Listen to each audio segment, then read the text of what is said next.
पोशाख the clothing hub मुंढा Selu. पोशाख मुंढा सेलू. गुणवत्तेला प्रथम प्राधान्य देणारे प्रशिक्षण केंद्र भाऊराव घांडगे यांचे अक्षय कॉम्प्युटर्स, शास्त्रीनगर, HDFC बँकेच्या मागे, सेलू. सेलू शहरातील कृषी उत्पन्न बाजार समितीच्या निलंबित करण्यात आलेल्या 2 सचिवासह सहाय्यक सचिवाने वेतन ऑक्टोबर 2025 ते फेब्रुवारी 2026 या 5 महिन्याचे वेतन न देण्यात आल्यामुळे एक कर्मचारी रुग्णालयात तर अन्य 2 जण कर्मचाऱ्यांना उपासमारीला तोंड द्यावे लागत आहे.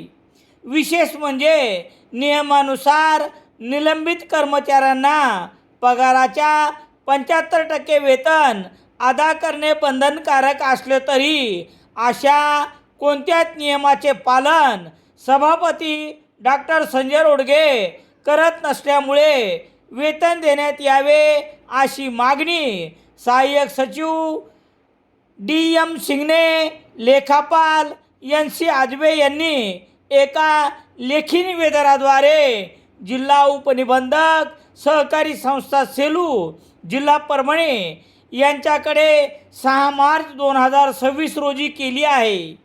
या देण्यात आलेल्या निवेदनात कृषी उत्पन्न बाजार समितीमध्ये कायमस्वरूपी कर्मचारी असलेल्या सहाय्यक सचिव व लेखापाल यांचे वेतन बाजार समितीच्या बँक खात्यात पुरेसा निधी उपलब्ध असून सभापती डॉक्टर संजय रोडगे यांनी मुद्दाम आर्थिक अडवणूक चालवली आहे. एवढेच नाही तर निलंबन देखील विनाकारण करण्यात आले आहे. शिवाय भविष्य निर्वाह भत्ताही देण्यात आला नाही. यामुळे निलंबित 3 कर्मचारी यांच्यावर उपासमारीची वेळ आली असून एक कर्मचारी उपचारार्थ रुग्णालयात दाखल आहे. या कर्मचाऱ्यांनी घेतलेले बँकेचे कर्ज आणि विम्याचे हप्ते यामुळे थकले आहेत. विनाकारण निलंबित करण्यात आल्याने कुटुंबात मानसिक तणाव वाढला असून अशा प्रसंगी अनुचित प्रकार घडल्यास सभापती डॉक्टर संजय रोडगे हे जबाबदार असतील. खोडसाळपणे वेतन थकविण्याच्या या प्रकाराची दखल घ्यावी अशी मागणी एका निवेदनाद्वारे करण्यात आली आहे. दरम्यान निलंबित 3 कर्मचारी वगळता इतर सर्व कर्मचारी यांचे थकीत वेतन 3 मार्च 2026 रोजी करण्यात आले आहे.